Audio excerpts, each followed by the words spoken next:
Welcome to How Do They Afford That, the podcast that peeks into the financial lives of everyday Australians. I'm Michael Thompson. I'm a writer and the co-host of the podcast Fear and Greed Business News. As always, I'm with Canna Campbell, financial planner, founder of Sugar Mama TV, financial literacy platform, on the Sugar Mama website and on YouTube and on podcasts like this one, books and Instagram and pretty much everywhere. TikTok as well. I need to mention your TikTok because you've had some huge success on TikTok recently. I'm a little bit sporadic, but I'm being a lot more consistent with it now. And I'm not repurposing the same content from Instagram directly onto TikTok. It's fresh, different stuff. Oh, I'll have to check it out. There's a lot more in the moment and raw and chaotic. You probably see more inside the reality of my life on TikTok. So Instagram is very polished. Curated, elegant, professional, whereas it is just a madhouse if you jump into TikTok. Oh, that actually sounds quite fun. Look, today, Canna, it's that time of year. I suspect it is your favourite time of year. Maybe. Better than Christmas. Maybe. Ooh. Because it is Frugal February. That is correct. Except, I mean, it's called Frugal February because you use it to cut down on unnecessary spending and try to save extra cash.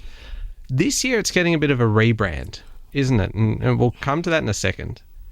Today, I am going to basically put you under some pressure to come up with 10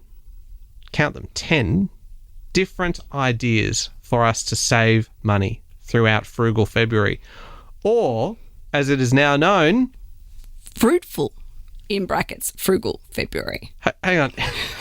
In brackets. So it's fruitful, in brackets, Frugal February. So it's still called Frugal February. It's just got fruit added to the start. But you can choose to use the word frugal if you want. So just take people back a little bit about the drama of Frugal February for 2023 for me, which was a nightmare. So many things went wrong. We had black mold in our house with the insurance company knocking back our claim after sitting on it for 6 months. Our garage door broke. Both dogs got sick. Our fridge and freezer broke, and my website got hacked. That was bad, and it cost all of our emergency money was wiped. And not only all of our emergency money was wiped, but also we had some special savings set aside for something important to us that got wiped as well. So it was almost like the more I was trying to be frugal, the more the universe was backfiring. And I was inundated with people saying, Canna, you've outgrown Frugal February because you are not someone who comes from a place of scarcity and I'm not actually a frugal person, which I know you will probably find really hard to believe. I'm mindful. But you're also minimalist as well. But that's not frugal. Minimalist is about just intentionally picking what's important to you and getting rid of the excess, unnecessary clutter and distraction in your life. There is an alignment between the two of them, but they are different. So a lot of people said to me, you need to change the title of Frugal February because it's got a negative connotation. So instead, it is now Fruitful, in brackets, Frugal February. So you Did you by any chance run that by any marketing teams or anyone to go, you know what, is this going to stand out if we put kind of brackets in the middle of it and it's fruitful, but you can call it Frugal February if you want? Or did you just decide to wing it? I went back to my lovely following on Instagram and I said, okay, what does everyone think? Do we, it's been almost a year. Do we need to rebrand Frugal February? And then the tides turned. People were like, no, keep Frugal February. We love it. We want it.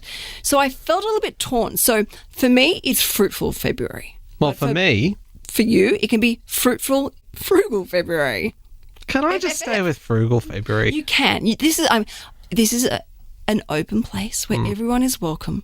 So that's why I've created this flexibility where you choose which name you identify best with. So it's flexible, fruitful, frugal February. Yes. I just. However, it just rolls off the tongue. I know. I do love my alliteration, but it's got a new touch to it. Well, what's the changed purpose then? Because I know the purpose of Frugal February. We went through that, which is the purpose hasn't changed. Okay, well, take us through the purpose. So it's just you've just kind of given it a fresh coat of paint. It's the same thing. I haven't heard about this new spin, this new twist to Frugal February. Okay, well, take us through the purpose first and then give us the I'm the so new excited twist. about telling everyone about this new dynamic to Fruitful February. Okay. So Frugal February is about going on a bit of a detox. It's about recalibrating, getting back to the basics and pressing pause and being really mindful of the way we spend money, but really look and question and just enjoy a more simplistic way of life for the month of February and intentionally taking any newfound savings that we can identify and proactively putting them towards one financial goal. And then at the end of the month, you see what's there. And that is your, pot of gold at the end of the rainbow. But you must put that money into a separate dedicated savings account. So now that I've explained what the purpose is, can I please share with everyone this new, very special twist? Not yet. Should you set a target? Should you set a goal for how much you're trying to kind of save for the month? I think it's a lovely idea to have a target or a goal because it gives you something to work towards. Okay. However, I have been doing a bit of soul searching around my goal setting obsession, and I don't want people to stop once they hit that goal because you might discover a way of saving $200 per month and that was your goal and you stop at that.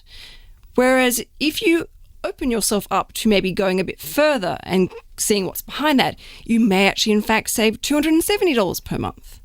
Okay. So set a goal and if you achieve it, keep going and see if you can go further. I call this concept staying high. Okay, can you please get to the twist now? I'm so excited. Stop stalling. You're going to think I'm an absolute lunatic, by the way. But, Okay. and Tom certainly does, he's told me. So I've been spending a lot of time in Hong Kong, going backwards and forwards, and my partner Tom is there every other week. And it's February, it's Chinese New Year. It is the year of the dragon. So I went to dinner with some of Tom's clients. Yes. That's why you were wearing your they're dragons on your... Yes. Is it like a... I'm wearing red, I'm wearing dragons. Oh, you've really put some effort in. Hang on, they look like they've got little... they look like Charmander from Pokemon. No?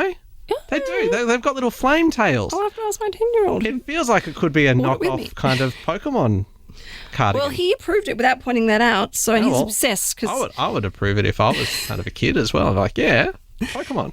So I went to dinner with some of Tom's clients, and they were talking to me about Chinese New Year, and I was asking about, what's the process and how it works, and in Hong Kong, and they were explaining to me about the importance of the deep clean before Chinese New Year, and it starts typically 3 or 4 days beforehand. Okay. But it must be done before Chinese New Year begins, which is Saturday the 10th. So you do a deep clean of your home. You declutter, you pull furniture out, clean behind the, under a sofa, under the bed. It's a very detailed, because you're basically cleaning or washing away all the bad energy and making space for new fortune and prosperity to flow into your life. And I'm someone who's very superstitious, and I'd never heard about this before. I was fascinated. So I am including, as part of Frugal February, a deep clean to our finances so that we are making the space for unlimited abundance and prosperity for 2024 as we welcome the Year of the Dragon. I will be celebrating Chinese New Year. And all my children now have outfits like this to wear for Chinese New Year. Well, I actually don't mind the idea of a deep clean for your finances. Are you also going to do a literal deep clean on your house as well? Oh yeah. Oh yeah. I will be scrubbing my house from top to toe. I am someone who is very superstitious. I've had some really weird things happen. And yes, so most definitely. Let's do our list, shall we? Because I like that. I really like that idea of a deep clean for your finances, and it just kind of helps reset you. I do too. I think it's refreshing. And nice. I would also like to point out, I'm still learning a lot about Chinese New Year. So for anyone that wants to share some insights with me or has some information to share with me about the history and the culture, please let me know, because I really want to learn more and more about this, because I'm absolutely fascinated. So moving on to our list of 10, because I'm not afraid of a challenge. Your top 10 tips And for these saving money in February. And I love that you picked 10 because 10 is my favourite number and I'm a little bit OCD and I have to do things in 10. So it's kind of ironic that you picked 10. You have to do things in 10. That's a lot. Like if you were to say, oh, you have to do everything in pairs, like that's manageable to just do 2 of things. If you've got to do 10 of everything, that's going to take you a long time. I created it as a life hack, but as it turns out, in talking to people about it, they're like, no, that's OCD. It's not a hack. Okay. So let's start with number 1. Number 1 is budget. Do a budget, but you must do a budget whilst cross-referencing your transactions, because when we do a budget, forward thinking, we think, oh, that's what I spend money on. But the thing is, your transactions tell you about the cold hard reality of where your money actually really does go. On that, can you use... Right.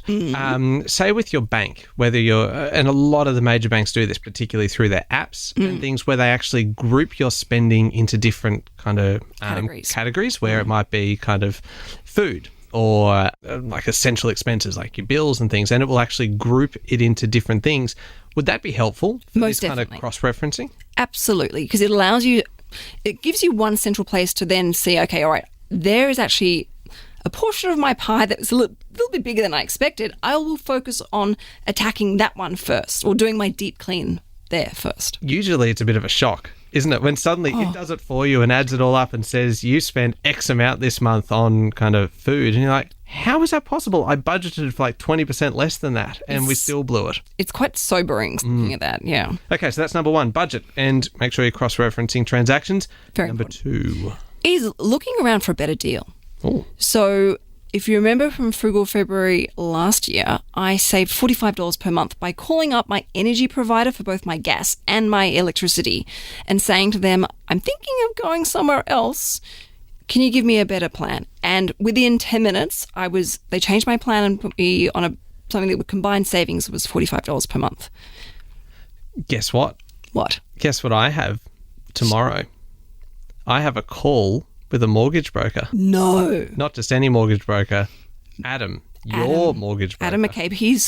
How nice is he? He's very nice. Have you met him in person or this is just the initial call? This is the initial call. And you know what? I'm manifesting a good result here that we are going to find a better deal for our mortgage. You are in safe hands. I've known Adam for like 18 years. He's looked after my finances. He actually helped me out when I was a single mother. And he does Tom's and he does obviously our finances. And then he's also looked after all of my financial planning clients. Oh, wow. He's one of the few people I really trust. And if he can't help you, he will do something for you so that you're still helped regardless. He'll go to your bank and negotiate a better deal if you're better off staying with them. Well, I feel like I can pretty much tick number 2 off the list. Yes. I am looking for a better deal on my mortgage. But there's lots of other areas. Don't just stop at the mortgage. The mortgage obviously is the number 1 because that's where the biggest savings can be had. But call your energy providers. Okay. Even, look around maybe for better insurance products that might be more competitive. Loyalty tax is expensive, my friend. So, leave no stone unturned. There are so many savings opportunities out there for all of us. Can we do an episode on finding a better deal in insurance one day? Because it is a nightmare. It is. It's one that you could be very careful with. It is so hard. And I've told this story before about where I found a better deal. I thought I'd found a better deal and I took our kind of home and contents and car insurance over to another provider only to discover that it didn't actually cover what I thought it covered, and I had to use a cooling off period to get out of it and go back to our original provider. And in the meantime, the cost had gone up. And so it was not that I did not save any money. We actually ended up paying more for the same coverage. So anyway, I would like, just for my own personal education, an episode on negotiating a better deal for insurance and what to actually look for when you're doing that. But that's number 2, better deal. Find a better deal, energy provider, your gas providers, your home insurance, your health insurance, your mortgage, all of those things. All of those regular contributions or regular payments that you have, call them up. And even Foxtel, that phone call to Foxtel, which I do every year for Frugal February, Fruitful February now, and I say, I'm thinking of cutting my Foxtel account, which I never am going to because Tom would kill me because he would then cut the sports. But they don't know that, obviously. So I send, you'll be amazed what they do. oh, no problem. You've actually been with us a long time, so why don't we just give you a free month, or we'll just reduce it by for the next 3 months, you'll have it at this price instead of that price. Perfect. So good. Oh. I literally got my clockwork, like that. They was ready for my phone call. They now answer the phone with, hello, Canna. Yes, fine. Have a free month. Can we just save ourselves the 5 minutes here? All the threats. Anyway, let's move on to number 3. Number 3 is pause. So as I mentioned, it's about pressing pause in our lives. Like, so many of us are so busy running around like headless chickens, and when we're busy and maybe a little bit disorganized, we throw money at the problem. Mm-hmm. The most convenient thing is often the most expensive. So pressing pause, but then pressing pause on things we can in our life. So perhaps you call up your gym membership and say, look, I'm going away for the month. Can I pause my membership for a month? Quite a lot of gyms, if you give them 2 weeks notice, will actually allow you to do that, where you don't get charged for that month. That's assuming that you're not actually going to go to the gym. That's true, but you can go to a park or go to a public swimming pool. Or that's a good idea. There's lots of free options for keeping fit. And there's lots of online, if you jump on YouTube, there are so many workouts you can do for free at home. Or even take your phone, set it up in a park under a tree and do your own exercise. Yeah, if you have Netflix or Apple, I think it's Netflix, isn't it? That if you just, like, they have all of these kind of tutorials, like they're done through, oh god, I'm going to get this is the problem when I don't look it up before I start talking, but they might be kind of sponsored by Nike or something like that. I think even American Express might have one as well that Chris Hemsworth and suddenly you get kind of all of these kind of Pilates and yoga and kind of all these different stretching things that you can do. And look, we have tried that, and I did it for one day and it was a really good day. But especially gym memberships, they often give you a 30-day free trial, so you could press pause on your gym membership and then switch it to that. But there are also other subscriptions you can press pause on. For example, my kids' swimming lessons, it's summer, so my kids are down at the beach. I can afford to, without jeopardizing their, development in the pool and their swim safety, I can press pause on their swimming lessons because I know they're going to be actually in the ocean with me or in the local swimming pool, public swimming pool as well. Okay. So that can be just a little bit of savings just to try it. It's only for the month, so it's not like you're giving it up forever. I quite like that. Okay, number 4. Pre-loved. I'm a massive pre-loved shopper, so much so that I feel like I was a bit of a trailblazer with this because people used to judge me and be quite rude to me about buying pre-loved because I've been doing it for that long. But you can, so many clothes, like there's a great group on Facebook called High End that sells incredible clothes. And it's just literally people like myself that have bought something that they don't fit anymore or don't like it anymore and they just go and sell it. Some even with their tags on. But you can also buy and sell makeup, furniture. I mean, you yourself know about, pre-loved, how many things you can buy. Yeah. And it's a fraction of the price. Yeah, and you can even just go into, say, Vinnie's. Something, because I was searching for a Christmas present before Christmas, and it was something that was a very specific knife that I was looking for. Like, it was like an old-fashioned kind of, almost like a butter knife, but they've got like almost the bone handles kind of thing. It's for baking, where it's got a very smooth, flat blade, and they're all old. They're all kind of vintage. And so I did, I think 6 like op shops. Yep. Vinnie's and Salvos and everything all around the area. Didn't find the knife I was looking for, but I found so many other things. And it made me question, why on earth would you ever buy toys and games and things new when you see all of these in these shops and they've been played with once Some or of them twice. are still in the boxes. I know, and they're like $5. Actually, that's a great savings hack, is if you have a kid's birthday party and obviously your child has to take a present. Yeah. Go via there first. You'd be amazed. And also, how good is it the money's going back to charity? Yeah, that's a good point. And reducing landfill. I was going to say that. I nearly beat you to Sorry, I'm it. stealing from you again. Well, I mean, that is one of your things that you've talked about for a long time. So I feel like I was actually stealing it from you originally. And I'm just trying to kind of turn things around a little bit, kind of restore the balance in the studio. Number 5. Shop your pantry. So instead of going to the supermarket, just take a moment to go, hang on. I need these ingredients. Perhaps I try and make something with what we've already got here. Or you have a night where you eat up the bits. So all the little bits of leftovers and make a bit of a smorgasbord for dinner where it's some, bit of pasta from the night before. In your case, chicken from 3 days ago. Okay, 2 points, very quick points on this one. Number one, that is unfair and very unkind. When have you ever heard of doing kind of food swaps? No. With other people? No, so never this heard of is it. something that you might do with, say, other parents from school or something, where you will make up kind of a bigger batch and you will make kind of 3 nights worth, and you will actually swap you will give 1 night's worth of food to one family and 1 night's worth of food to another family, and in exchange they give you like a third of what they had made. That's so cool. And all of a sudden you end up with 3 nights worth of meals, and they're all different. You're not kind of repeating things, and you've only had to cook once. That's really cool. It's a food swap. It's a great idea. It's a fantastic hack. And so, look, I feel like who's the expert here? Well, everyone else will get the raw end of the deal because I'm not the greatest cook. Yeah, I just get a lettuce from you or something. It's like, okay, we're having iceberg for dinner, guys. And the other thing is, talking about kind of using the stuff in the pantry, I'm sure I've discussed this before, and I'm pretty sure you gave me a blank look then, but do you remember Surprise Chef, the TV show? Yes, with I do. Aristos, the surprise chef. Yeah. And he would come to your house if you encountered him in the shopping centre and in the supermarket, and he would come to your house and he would make this incredible gourmet meal with just what was in your kind of shopping trolley and what was in your pantry and stuff. And I reckon that inspired a generation of people to be more frugal with what they had and use the stuff that was in the pantry and do a good old freezer dive. Exactly. And most of us actually have what we need. We just kind of convince ourselves, oh yeah, I'll just pop up to the supermarket. And no one goes into the supermarket and buys one thing, like that one key ingredient. You walk out with some biscuits, some chocolate. Yep. You know, No. Okay, so there's our... it's unfair to say they're our top 5 because I think everything on this list is going to be of equal value. But we're going to take a very quick break before we get into items 6 through 10. I'm very intrigued to see what you have because everything that I can think of you've already covered. So really, 6 through 10, it's going to be full of surprises. They're good, trust me. All right, let's take a quick break and we'll come back and do those.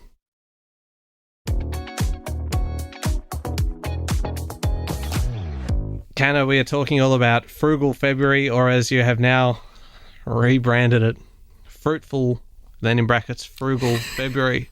I think if you have to explain to people that it is in brackets, the frugal part, it's just probably not going to catch on. But don't want to criticise. I'm going to let the people decide, okay? So, well, this people has already decided.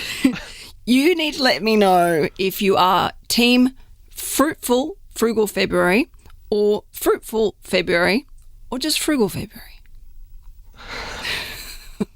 It's just, see, even for a podcast, it doesn't work because you're having to describe how it looks with the brackets. I think it might work more written on the page, but we are talking here. It's just, I love this. I just want to make everyone feel heard, everyone feel included. You know, some people aren't ready to transition to the fruitful, away from the frugal. They're still holding on to frugality.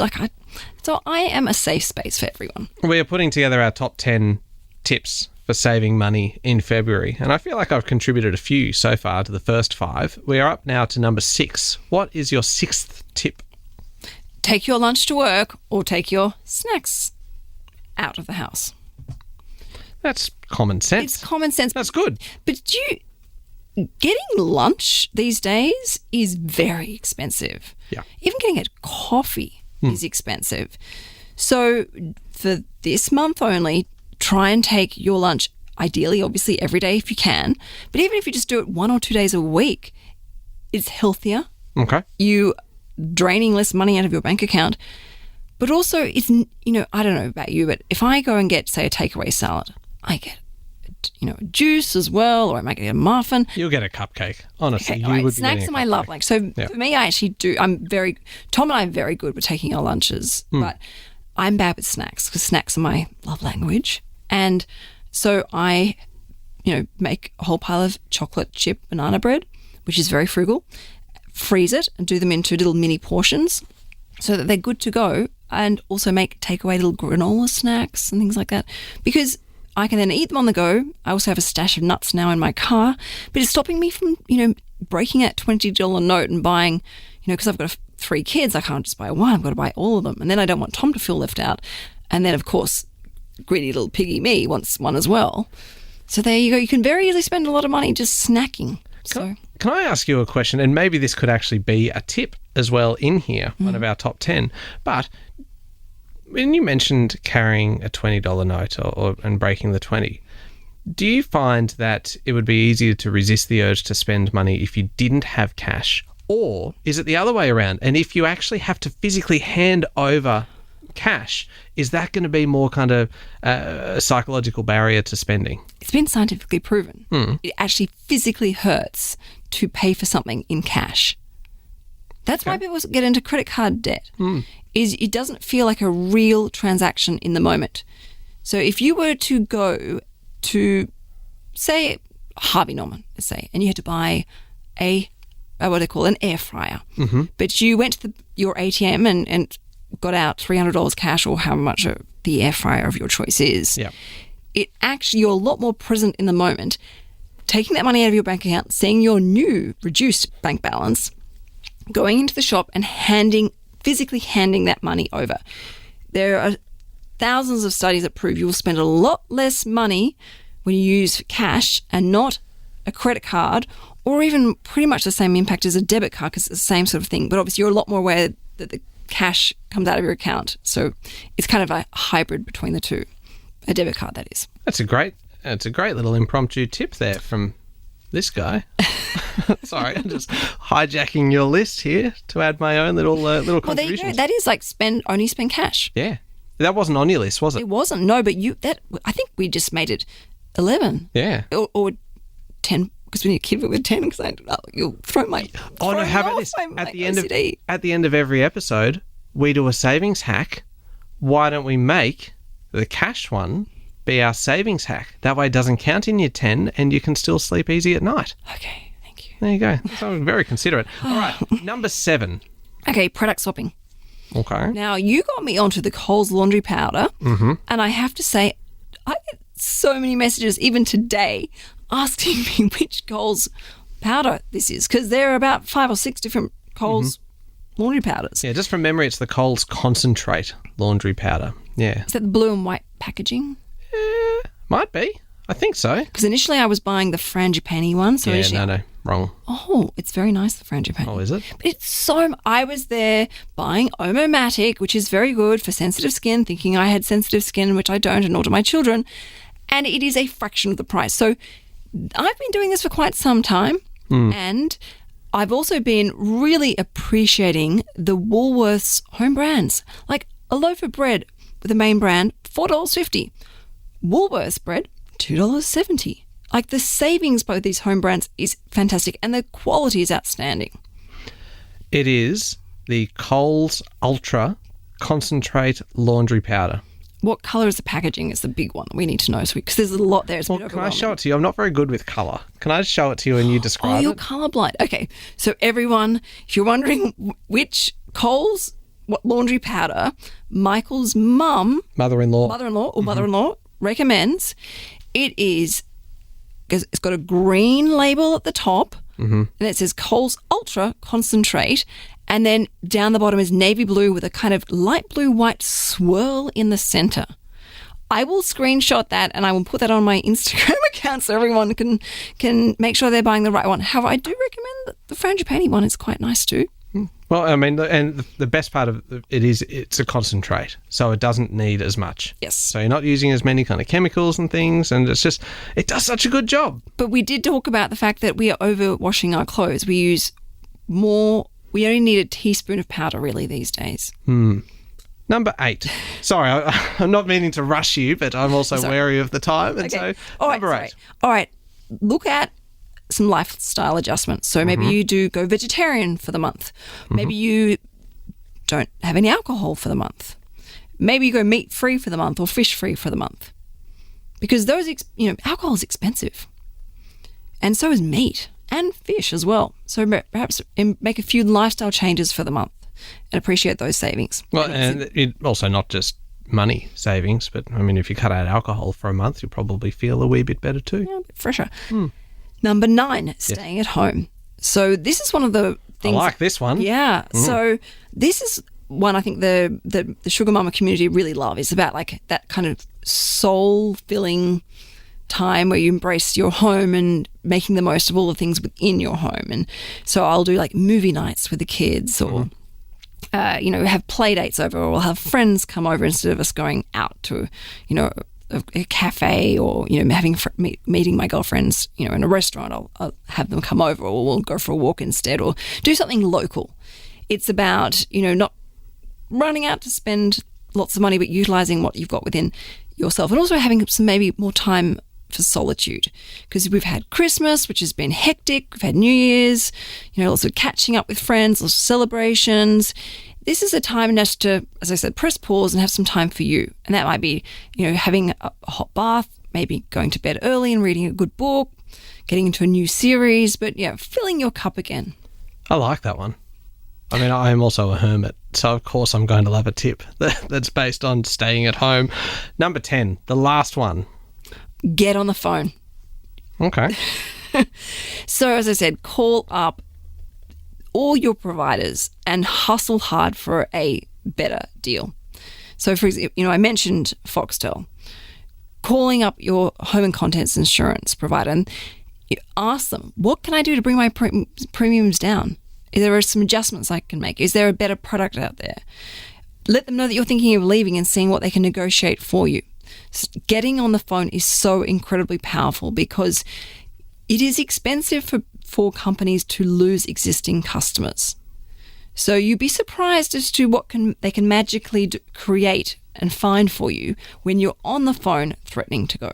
And it's different doing it on the phone than, say, doing it via an online chat or like an email or something. It actually it feels like there's more room to kind of negotiate if you're actually talking to a person.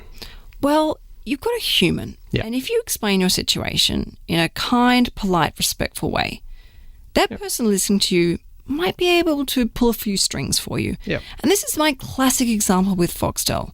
I'll never forget the woman I spoke to. She was so kind and understanding. She's like, you know what, you've been so loyal.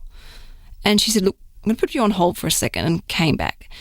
And the savings were fantastic, and it feels good. Why are you laughing at me because now? Little did she know that you make the same threat every February. Year. And I'm not going to cancel Foxtel because Tom will kill me. Oh, that is just...